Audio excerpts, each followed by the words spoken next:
Hi guys, Miss Main here with the conclusion of Bummer in the Summer, chapters 10, 11, and 12.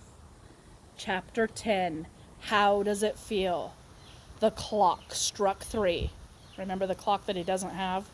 AJ, AJ, AJ, whispered an annoying voice. Oh no.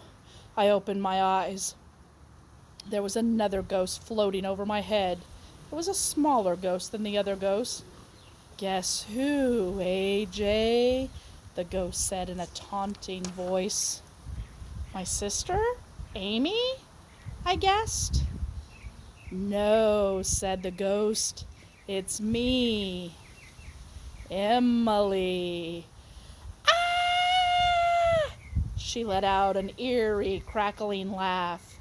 You thought those other ghosts were scary? The ghost of Emily said.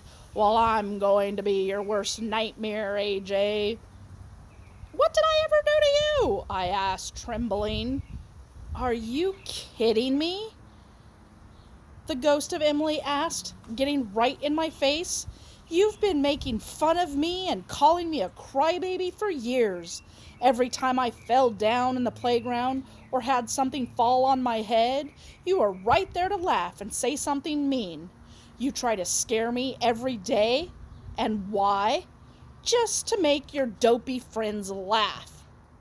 Well, that's true, I admitted. But I can explain.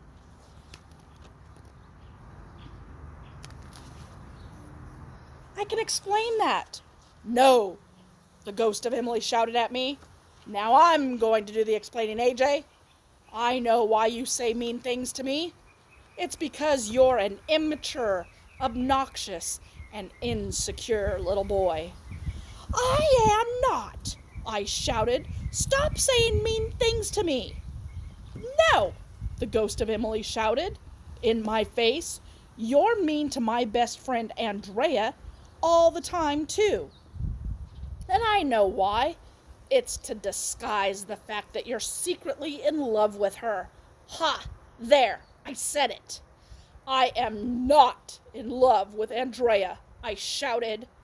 Liar, the ghost of Andrea shouted. Liar, the ghost of Emily shouted. Admit it, you're a liar and a hater. I am not only that, but you are a dumbhead.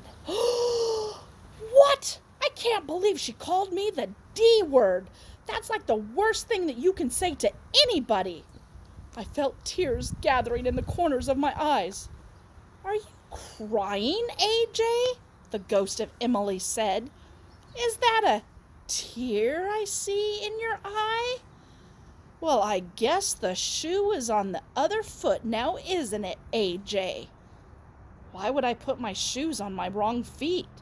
I whimpered, wiping my eyes. What do shoes have to do with anything? Don't play dumb with me, AJ, shouted the ghost of Emily.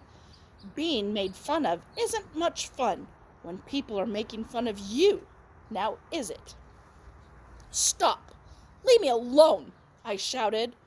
Okay, I'll leave you alone, said the ghost of Emily. Everybody's going to leave you alone this summer, so nanny boo-boo, on you. How does it feel? How does it feel to be on your own, with no direction home, like the complete unknown? Asterisks. Ask your parents, or maybe your grandparents.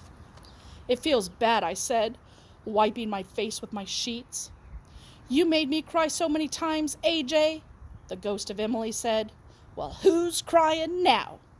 You're going to have the worst summer of your life. I'll make sure of it. Goodbye. The ghost of Emily made an eerie, crackling laugh again and drifted out the window like all the other ghosts. What a horrible night. Nothing could make this night any worse. And then something happened that made the night even worse. Chapter 11. The Ghost of Summers Yet to Come. The clock struck 4. Again, the clock he doesn't have. It was useless to try to go back to sleep. Soon it would be morning. Somehow I'd survive. It was almost time to get up and go to school. And then, AJ, AJ, AJ. Oh no, not another one. I heard a far-away rumbling sound. Scary music started to play. I didn't want to open my eyes I didn't want to open my eyes to find out who or what I was going to encounter next. But I did anyways. I looked down and I noticed the floor of my room was covered in smoke. And then, ah! It was a dark, hooded figure floating over my bed. I couldn't see its face. I didn't want to see its face. It was sure to be terrifying. And then the scary figure spoke. Come with me, Arlo. Wait, Arlo? There's only one person in the whole world who calls me by my real name. Even my parents don't call me Arlo. It had to be Andrea Young. It couldn't be true. Not Andrea. Not after everything that I have already been through. You sound like Andrea, I whispered, shrieking back in terror. Ha! That's because I am Andrea, she shouted, pulling the hood away from her face. She let out an eerie, crackling sound. Ah! I screamed, Mom! Dad! Help! Your parents can't hear you, Arlo, the ghost of Andrea told me. It's just you and me now. What do you want? I asked, my voice quivering. Leave me alone.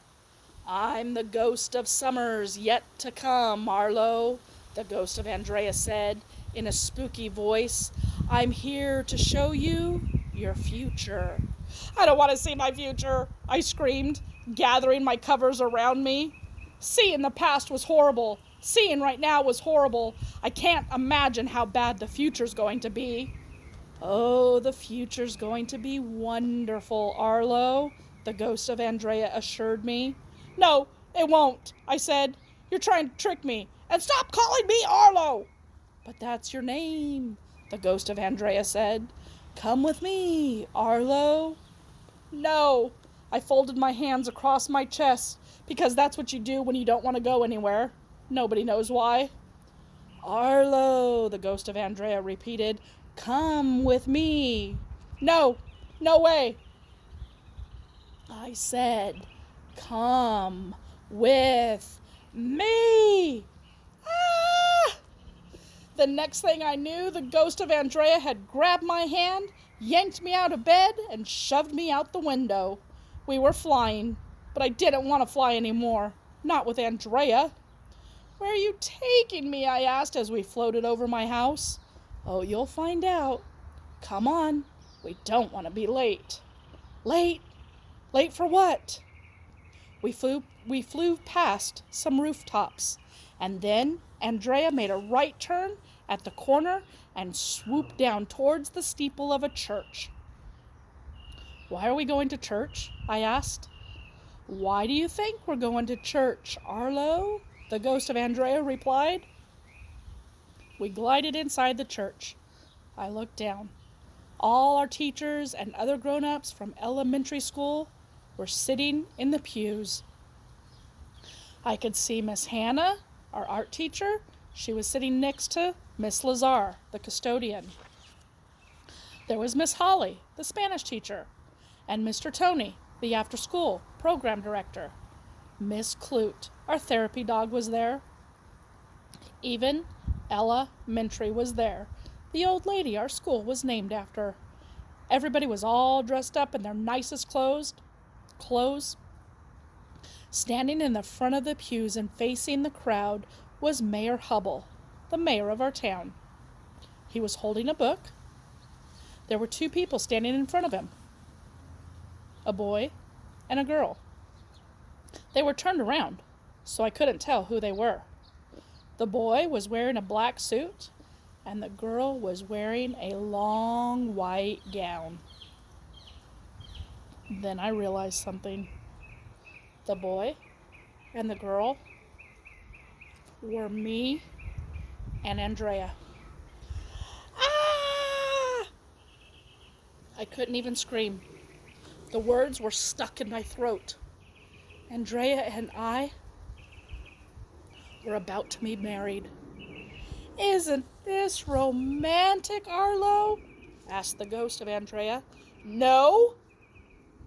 Dear friends, said Mayor Hubble, we are gathered here today to celebrate the union of this woman, Andrea, and this man, AJ. No! I hollered, this can't be happening! Oh, Arlo, don't be silly, the ghost of Andrea told me. You knew this day would come. You and I were destined to be together. It's fate. No! The ghost of Andrea had a smile on her face. Don't I look pretty down there in my wedding dress, she said. And you look so handsome, Arlo. No! In their years together, said Mayor Hubble, AJ and Andrea have come to realize that their personal hopes, goals, and dreams, blah, blah, blah, blah, blah, blah, blah. And so they have decided to live together as husband and wife. No, please don't make me. I'll do anything.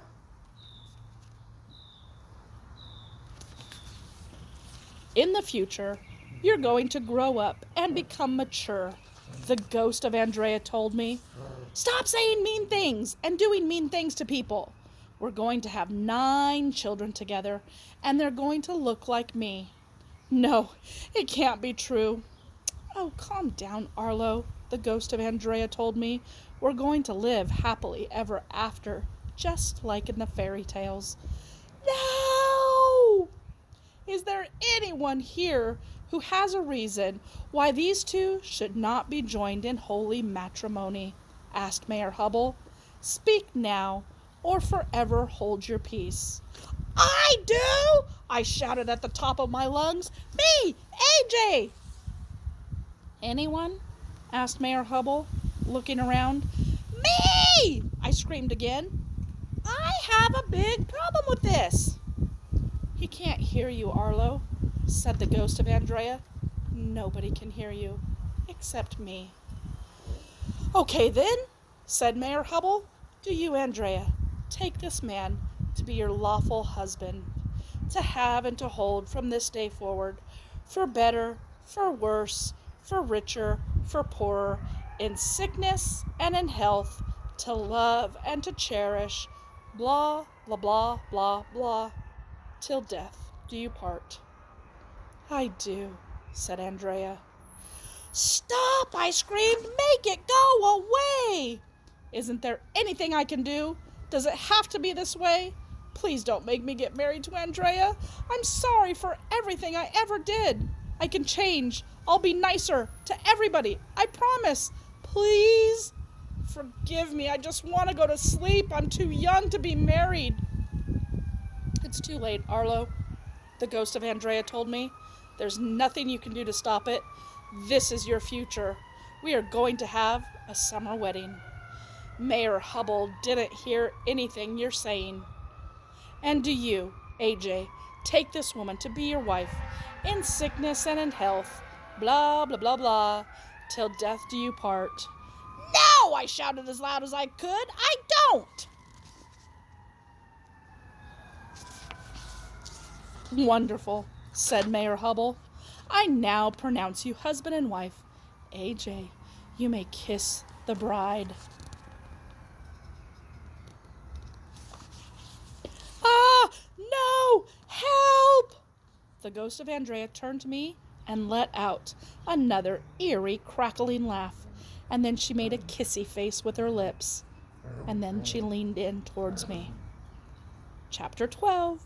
The end. The next school day. That's all I remember. I woke up covered in sweat. The clock at my bedside said it was 7 o'clock, which was weird because I never had a clock at my bedside. I wonder where the clock came from. I looked around. Everything seemed normal. There was no evidence that all those ghosts had visited me during the night. AJ, my mom called from downstairs. It's time to get up and get ready for school. I don't feel good, Mom, I said. Can I stay home today? Oh, you say that every day, silly, my mother replied. I dragged myself out of bed and got dressed. I went downstairs to eat breakfast, and I rode my bike to school. The first person that I saw when I got to class was Andrea. Oh, you mean your wife? She was putting her backpack into her cubby. Good morning, Arlo, Andrea said cheerfully. Ah! I screamed in horror. Don't touch me! Leave me alone! What is your problem? Andrea asked. All I said was good morning. I went over to the guys, hoping Andrea wouldn't follow me. Dude, are you okay? Ryan asked me. You look like you've seen a ghost. I did, I told them. I feel sick. I think I need to go to the nurse's office. That's when the weirdest thing in the history of the world happened. Our school nurse, Mrs. Cooney, was walking by our classroom. Did somebody say the word sick? She asked excitedly. Miss Cooney loves it when kids get sick. If kids didn't get sick, she wouldn't have a job. AJ thinks he's sick, said Michael. Miss Cooney pulled out a thermometer out of her pocket. Say ah, she said, and she poked the thermometer into his mouth. It took 1,100,000 seconds for the thermometer to beep. Finally, it did, and Miss Cooney looked at it. 98.6, she said. Perfectly normal. You're fine, AJ. Arlo's faking it, Andrea told Miss Cooney. He just wants to get out of school. Arlo does it all the time. But is he really sick? Yeah, sick in the head. Oh, snap, said Ryan. AJ said you're sick in the head. Are you going to take that, AJ?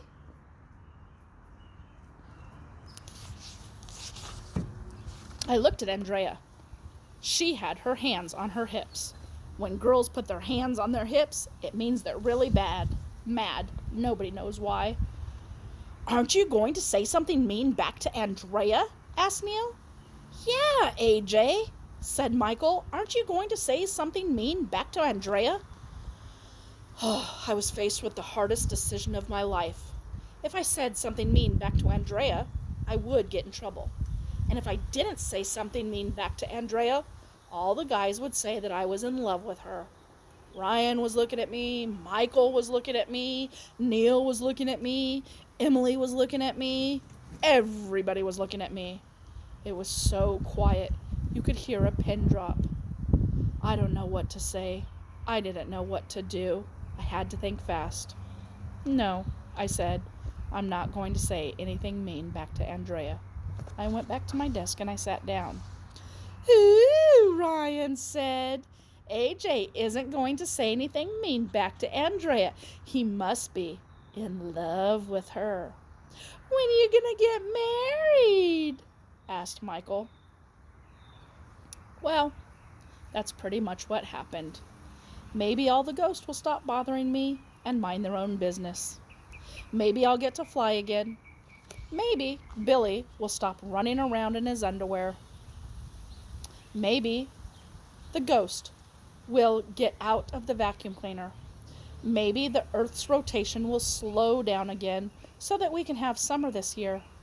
Maybe Dr. Brad will strap me to a chair and put a monkey brain in my skull. Maybe the ice cream shortage will end. Maybe I won't have to repeat first, second, or third grade. Maybe Emily will stop saying mean things to me.